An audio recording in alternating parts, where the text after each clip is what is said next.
So there's more than one kind of fear. This whole idea of the fear of the Lord has been really problematic for a lot of people. There is one kind of fear that is sort of the fear of phobia and anxiety, fears of losing things that we think of as ours, fear of being hurt.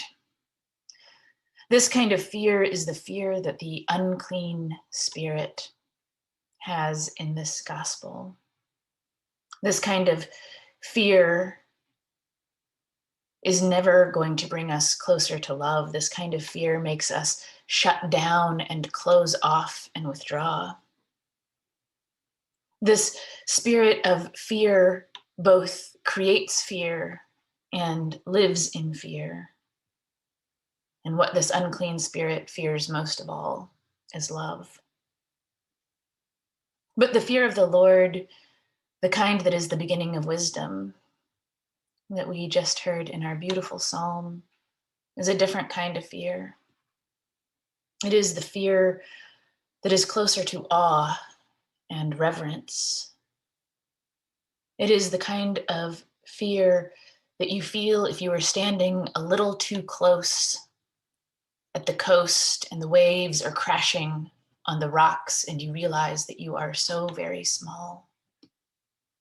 It is the kind of fear that is much closer to lying on your back on a moonless night, far away from the lights of a city, and feeling a bizarre upside down kind of vertigo, that you are no longer sure why you do not just fly away into the galaxies.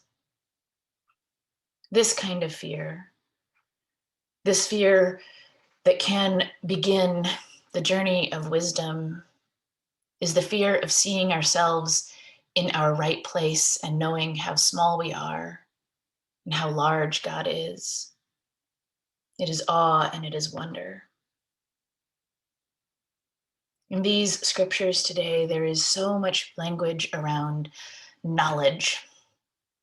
I love this line from Paul: knowledge puffs up, but love builds up.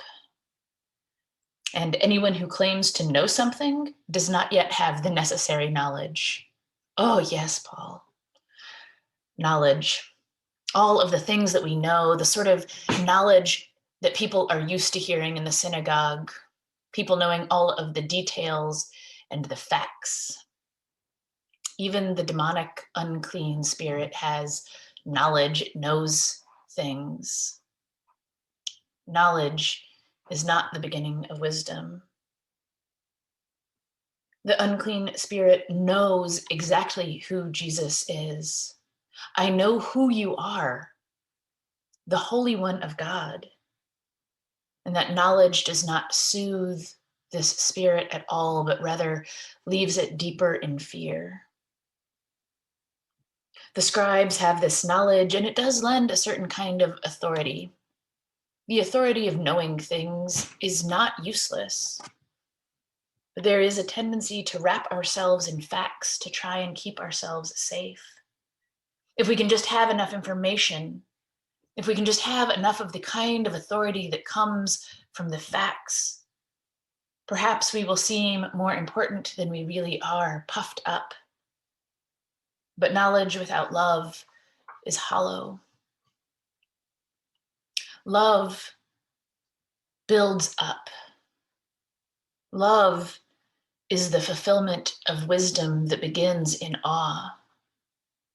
This wisdom that starts with the fear of the Lord, where we feel ourselves in our correct place.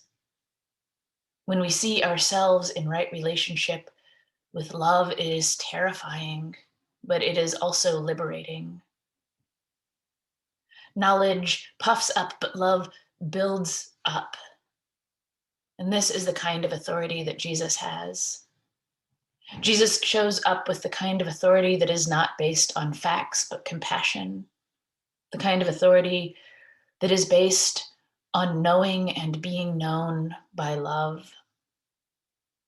There is a huge difference between knowing a lot of facts about God and allowing yourself to stand at the edge of the ocean or under the stars and allow God to know you.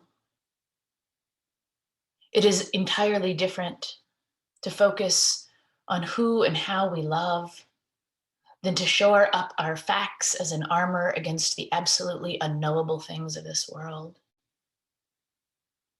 The fear of the Lord is the beginning of wisdom, but the fulfillment of wisdom is love. Amen.